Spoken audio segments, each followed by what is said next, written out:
Bonjour à tous et merci au comité d'organisation du séminaire de nous avoir invités. Donc, le docteur Emmanuel Kampf et moi-même a fait cette présentation. Nous sommes toutes les deux membres du LIMIX, qui est un laboratoire d'informatique médicale et d'ingénierie des connaissances pour la santé. Nous sommes par ailleurs médecins à la PHP.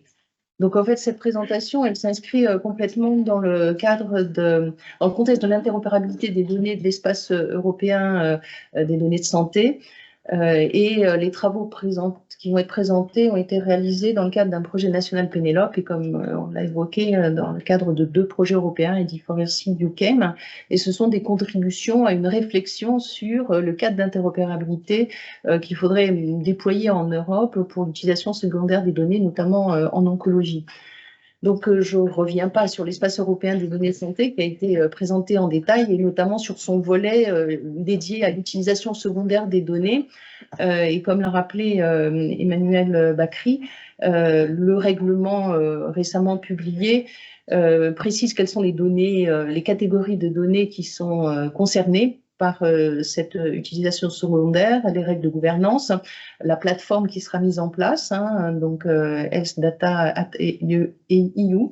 et également des contraintes qui vont s'appliquer aux données qui vont être mises à disposition, des contraintes en termes de format des métadonnées pour qu'elles puissent s'inscrire dans un catalogue et des contraintes liées à la qualité et à l'utilité de ces données et en tout cas un sous-ensemble de ces données qui sont qualifiées comme ayant une incidence majeure sur l'utilisation secondaire.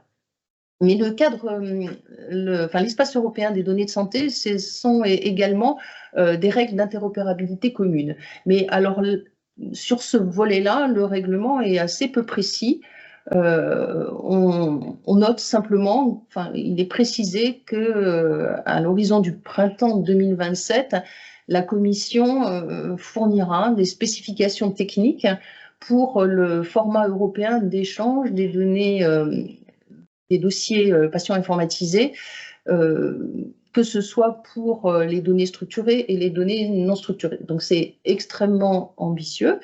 et le printemps 2027, c'est assez proche. Mais bon, cela dit, en attendant, comme ça a été rappelé, il y a déjà beaucoup de projets, qu'ils soient nationaux ou européens, qui s'appuient d'ores et déjà sur des cadres d'interopérabilité et des standards pour utiliser les données de vie réelle et notamment les données des dossiers patients informatisés pour des études observationnelles. Les standards utilisés sont essentiellement 2 standards, le modèle commun OMOP dont il a déjà été question, qui a été proposé par le consortium Odyssey, et le standard HL7 Fire, dont je vais parler. Donc, en ce qui concerne OMOP, dont il a été question, donc ce standard a été développé par l'initiative Odyssey pour Observational Health Data Science and Informatics. C'est une initiative internationale déjà ancienne, elle a 10 ans, elle a été fondée aux États-Unis. Et elle a, comme ça a été précisé, des déclinaisons européennes au travers d'un projet EDEN, qui est un projet IMI qui s'est terminé l'an dernier, et puis un projet toujours en cours, Darwin, dont il a été question. Sur le plan du cadre d'interopérabilité, le modèle OMOP, comme ça a été précisé, permet de structurer et de standardiser des données, notamment des données des dossiers patients informatisés. Alors, dans le domaine de la cancérologie, de façon très intéressante, une extension spécifique pour la cancérologie a été définie et intégrée à la dernière version de ce modèle commun, la version 5.4, qui est disponible depuis 2021. Et cette extension cancer, elle est très intéressante parce qu'elle permet de mieux représenter les données de patients atteints de cancer et de représenter la trajectoire, le parcours de soins, l'histoire naturelle de ces cancers par la création de 2 tables, une table épisode et une table épisode event, donc qui permettent de représenter un épisode qui est le cancer en cours et de représenter dans épisode event les événements qui peuvent survenir, qu'il s'agisse de récidive ou de métastase. Et le modèle permet également de représenter de façon très explicite toutes les caractéristiques liées à une lésion, qu'il s'agisse de la tumeur primitive ou de la métastase, et donc de définir ces caractéristiques, que ce soit la taille de la tumeur ou des biomarqueurs tissulaires spécifiques, et donc de reconstituer et d'organiser toutes ces informations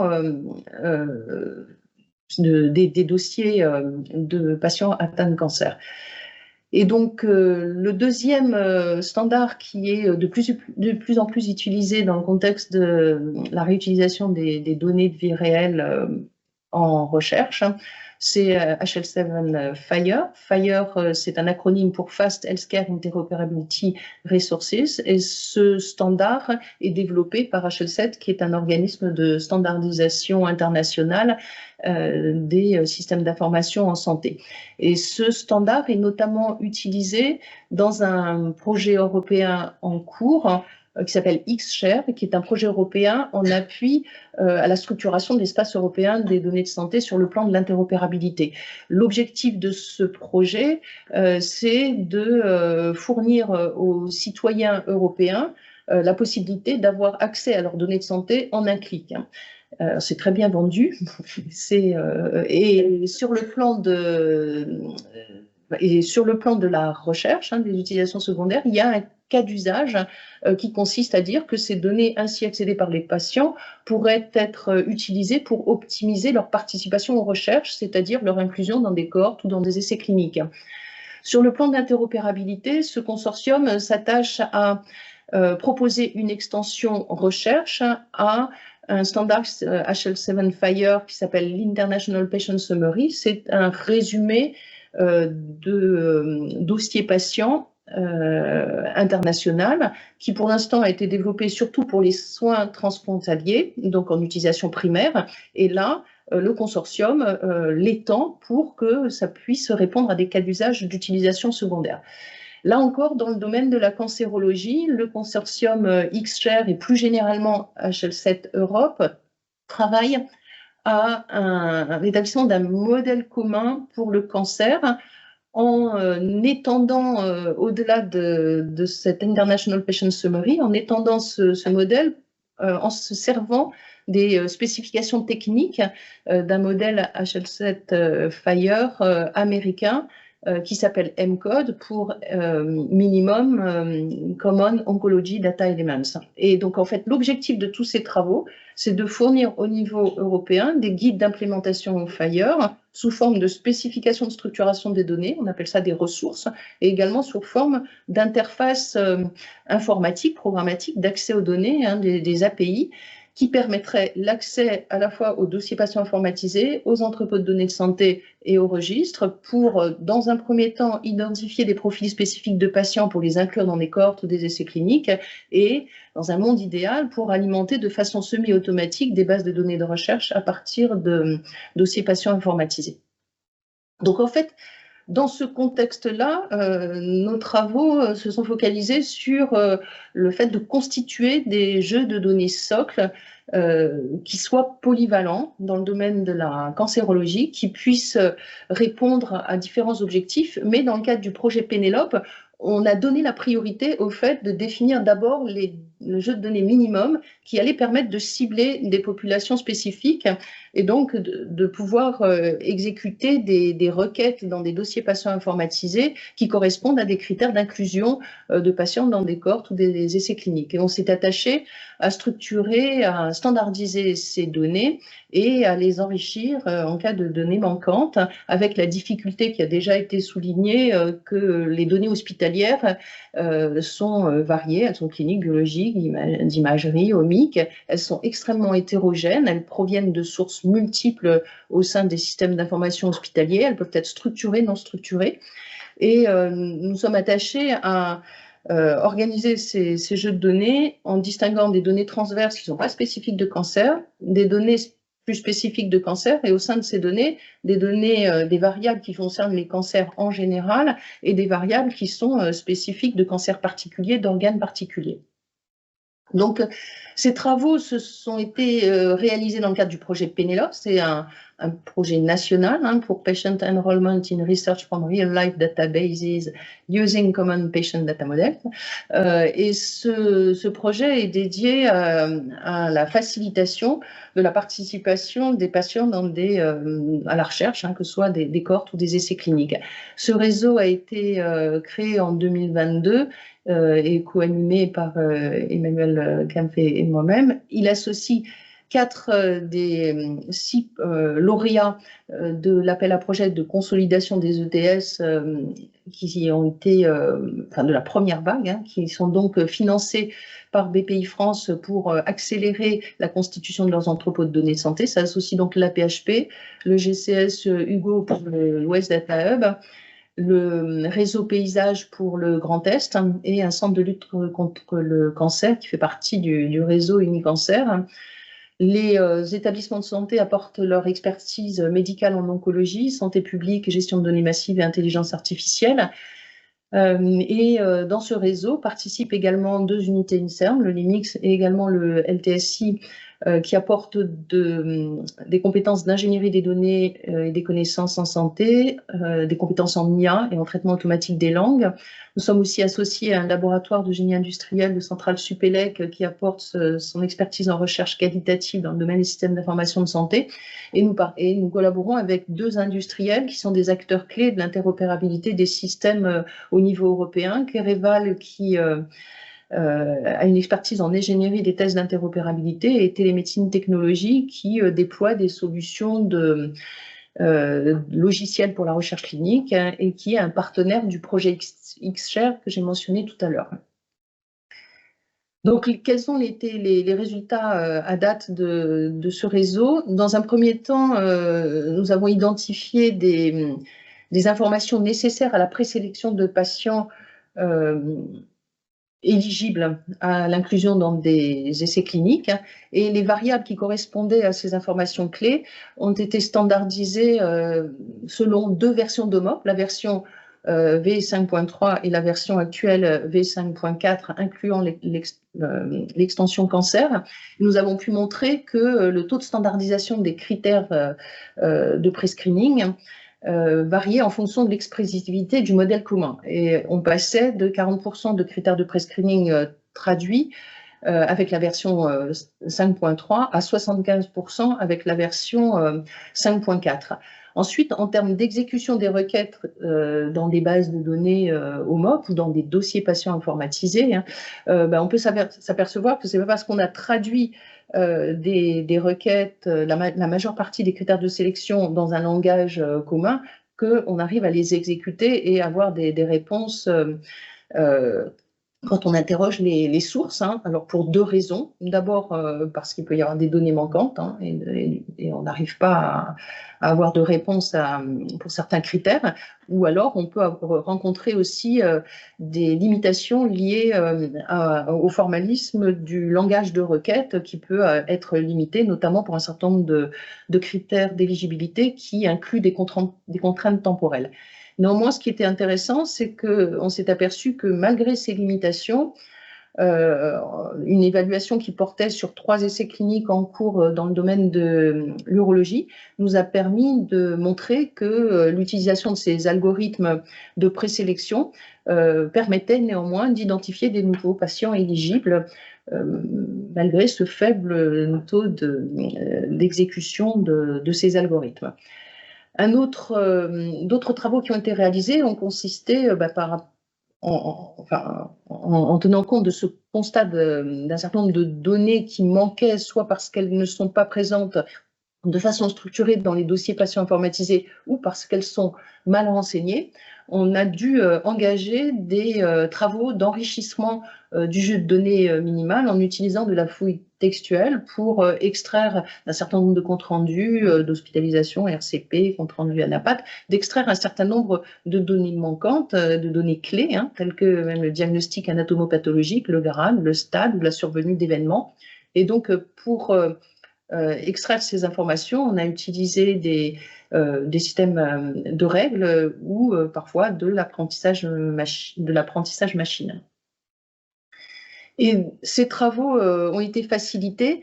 par la mise à disposition à l'AP d'un espace de recherche et de développement et de qualification dédié au cancer qu'on appelle Oncomop Terabase. Dans cet espace, on développe les algorithmes de traitement automatique des langues qui permettent d'extraire des informations des documents cliniques textuels, et on développe aussi des algorithmes de présélection de patients et de construction de cohortes. Et cet espace de travail, ce bac à sable, en fait, nous aide à faire tous ces travaux préliminaires qui permettent après, qui facilitent la création des espaces de travail dédiés des projets en cancérologie à la PHP, et qui nous permettent aussi d'accélérer la mise à disposition des données dans ces espaces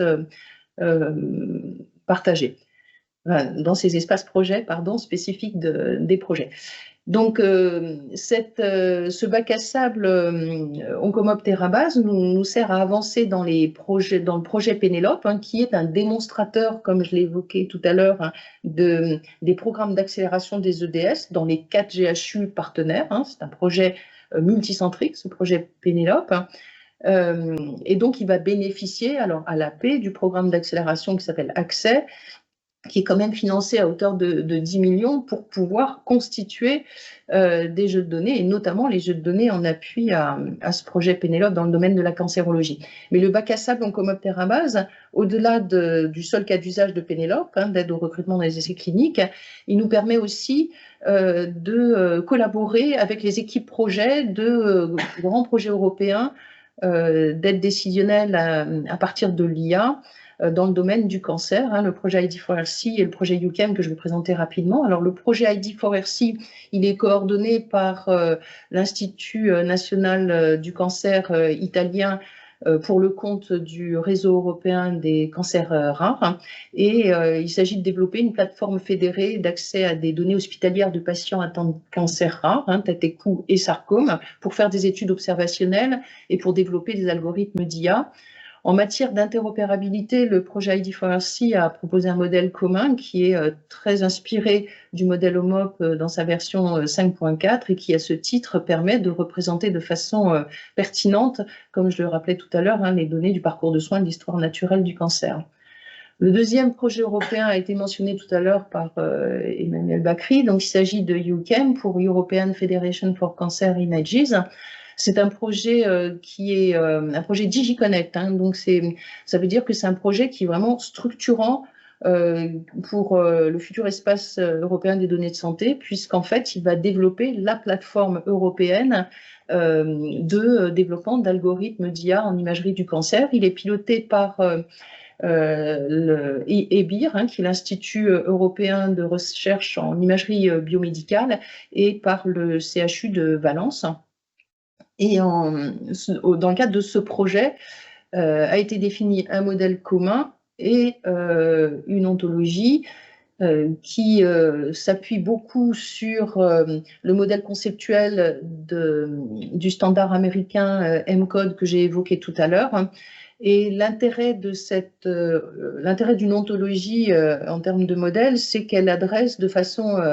assez robuste le sujet de l'interopérabilité sémantique, et elle intègre des alignements entre le modèle FHIR et le modèle OMOP. Et donc, l'intérêt de cette ontologie, c'est qu'elle permettra au site de pouvoir faire plus facilement leur chargement de données et leur mise en conformité de données, en sachant que certains des sites sont plutôt FHIR et d'autres OMOP, et ils vont trouver dans cette ontologie le moyen de converger vers un modèle commun, quel que soit leur standard de choix au niveau de l'établissement de santé.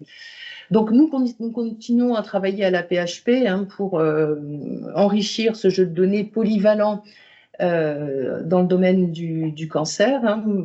pour plusieurs objectifs de réutilisation secondaire. Et donc, on alimente un jeu de données qui contient des données transverses, qui contient des données de cancérologie relatives à la tumeur primitive et à son évolution. Et en conclusion, en fait, ces travaux s'inscrivent donc complètement dans les réflexions qui concernent la définition du cadre d'interopérabilité européen pour l'utilisation secondaire des données en oncologie. Ce cadre d'interopérabilité devra permettre de faire communiquer des bases de données relatives aux cancers fréquents, mais également aux cancers rares. Et ce cadre d'interopérabilité, alors on peut concevoir qu'il priorise, comme on l'a fait dans le projet Pénélope, les données qui vont permettre d'identifier des sous-populations spécifiques au sein des dossiers patients informatisés, des EDS et des registres. Donc, les sous-données, des données qui vont permettre de construire, d'identifier les patients de cohortes. Mais par contre, il va falloir très rapidement que le cadre d'interopérabilité puisse faciliter aussi le traitement des données des patients qui sont dans ces cohortes, et notamment des données massives, telles que les données d'imagerie du cancer, quel que soit d'ailleurs le mode de traitement, qu'il soit centralisé ou fédéré. Et on a bien vu que ce cadre d'interopérabilité doit être défini en cohérence avec le programme qui est en train de se dérouler, de l'espace européen des données de santé. Et puis surtout, l'enjeu principal, c'est qu'il doit permettre de faciliter la préparation des données au sein des établissements de santé, parce que ça a été rappelé, c'est des activités, des tâches qui sont extrêmement complexes, qui nécessitent la participation, la mobilisation de ressources cliniques, médicales, techniques, tant est importante l'hétérogénéité de ces données multisources au plan syntaxique et sémantique, comme ça a été rappelé. Je vous remercie de votre attention.